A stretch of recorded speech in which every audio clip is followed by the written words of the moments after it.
Las reacciones más comunes al llamar romanos a los bizantinos durante la plena Edad Media son de sorpresa, incredulidad, curiosidad y a veces hasta de burla.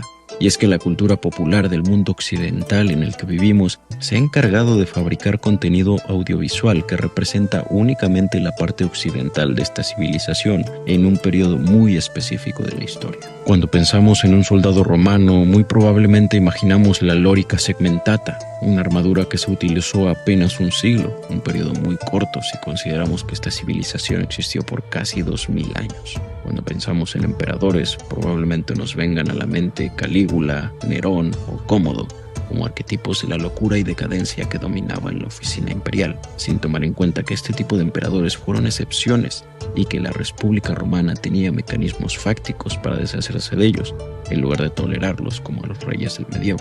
Si eras un mal emperador, ni siquiera terminabas tu mandato. También es probable que visualicemos al imperio como un conjunto de territorios conquistados, gobernados desde la gloriosa ciudad de Roma. Ignoremos los procesos de integración territorial, cultural e ideológica que llevaron a la creación del primer protoestado-nación, Rumanía. Y es precisamente de eso de lo que hablaremos el día de hoy. En realidad sabemos muy poco del Imperio Romano fuera de las historias muy específicas, mediáticas y a veces incluso fantasiosas que el cine norteamericano nos ha entregado. Algo fundamental que suele ignorarse es la romanización del Oriente Romano.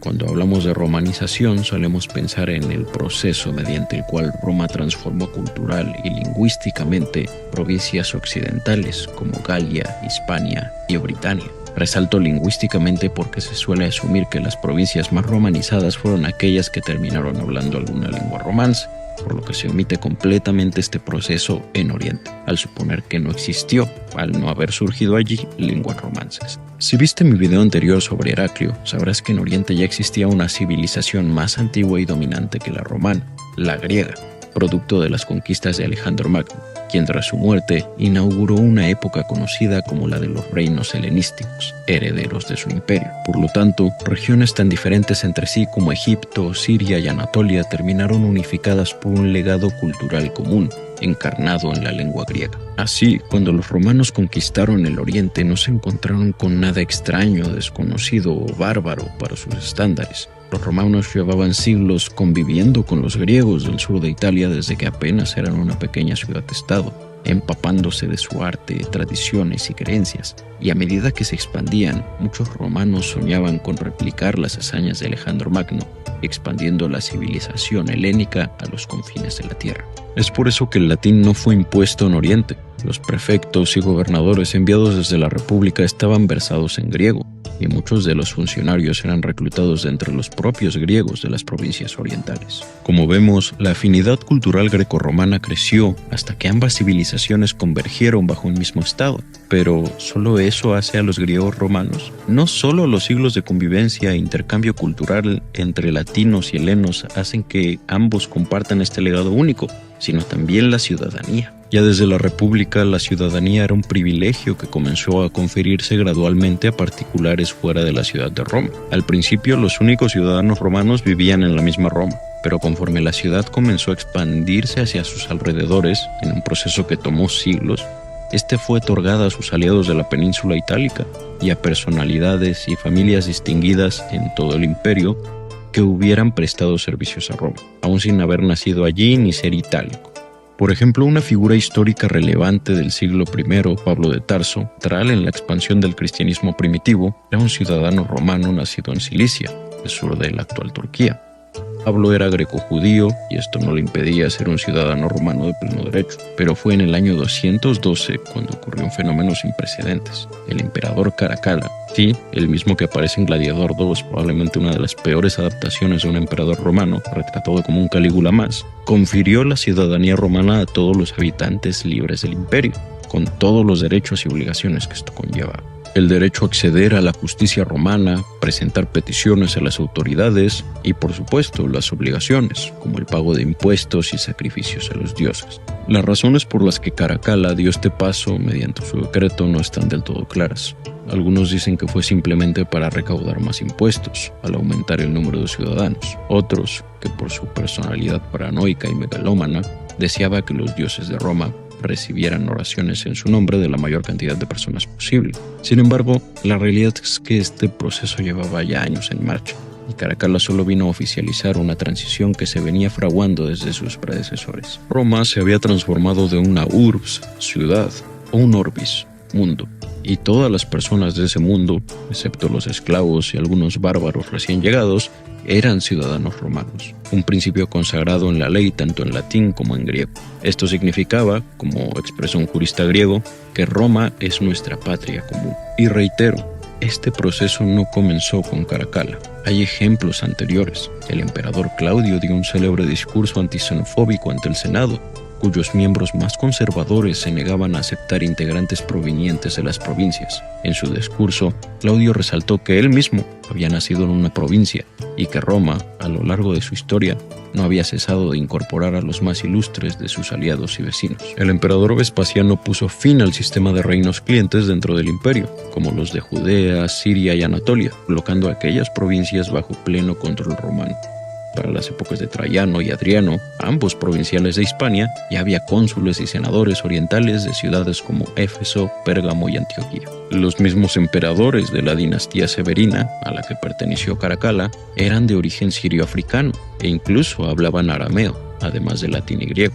Esto fue posible precisamente por la concepción de una Roma universal que se había gestado años antes. Cuando Caracalla convirtió a todos los habitantes del imperio en ciudadanos, esos millones de nuevos romanos no permanecieron pasivos ni indiferentes ante esta notable transformación. La idea de Roma como una patria común se arraigó entre ellos. Lo sabemos porque de estos mismos acontecimientos surgió el nombre que los romanos orientales darían a su estado y sociedad durante los siguientes 1000 años y más: Romanía, es decir, la tierra de los romanos. Ya para la década del 350, los sacerdotes provinciales del sur de Egipto, por ejemplo, comprendían sin necesidad de explicaciones que Roma era la metrópoli de Romanía.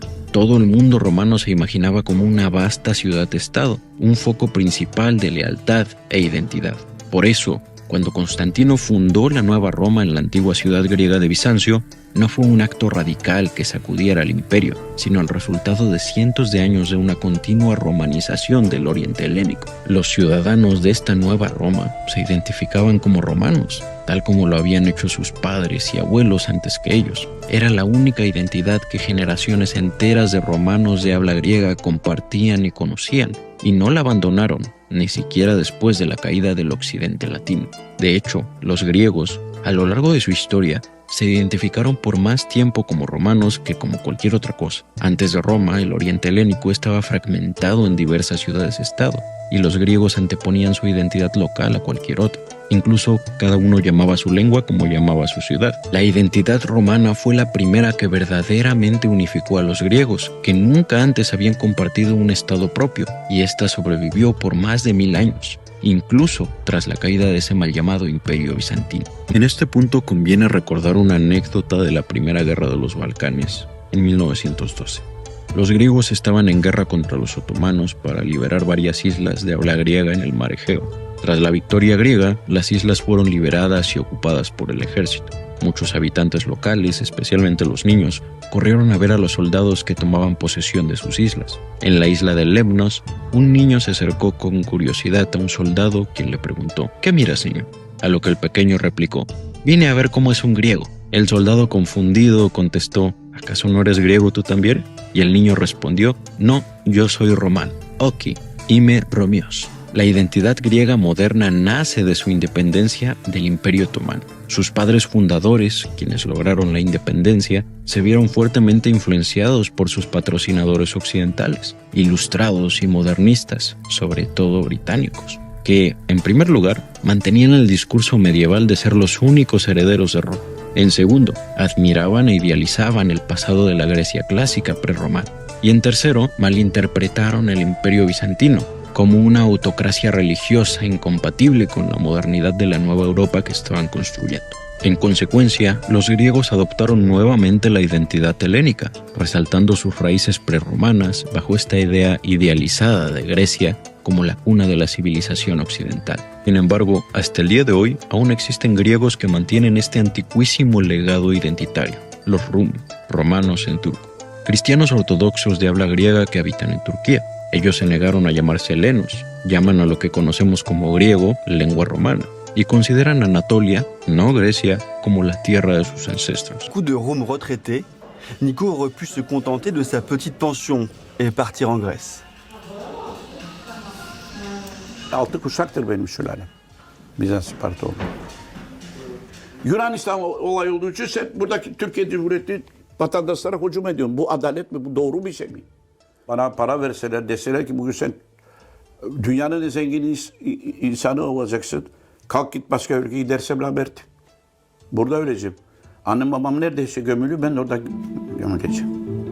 Entonces, recapitulando, la identidad romana de los griegos durante la Edad Media no fue una ficción ni una búsqueda de gloria o poder como lo fue para los alemanes del Sacro Imperio Romano o para los turcos del Imperio Otomano. Ellos vivieron todo el proceso desde la creación del imperio. Estuvieron entre sus primeros ciudadanos, construyeron las estatuas más magníficas que hoy recordamos al pensar en Roma, preservaron durante siglos la literatura antigua, pilaron el derecho romano que usamos hoy en día y mantuvieron vivo el refinado arte antiguo que Occidente recuperó hasta el Renacimiento. El historiador Anthony Caldelis, en su libro Romanland, Ethnicity and Empire in Byzantium, argumenta que la identidad étnica de Bizancio es tan válida y auténtica como cualquier otra que los humanos hemos construido, y aún así se encuentra entre las más negadas y vilipendiadas de toda la historia universal, negándoles incluso el derecho a llamarse romanos en la literatura más básica. Y al final, ¿qué es la etnicidad sino un constructo social? Como mexicano da igual qué ancestros haya tenido,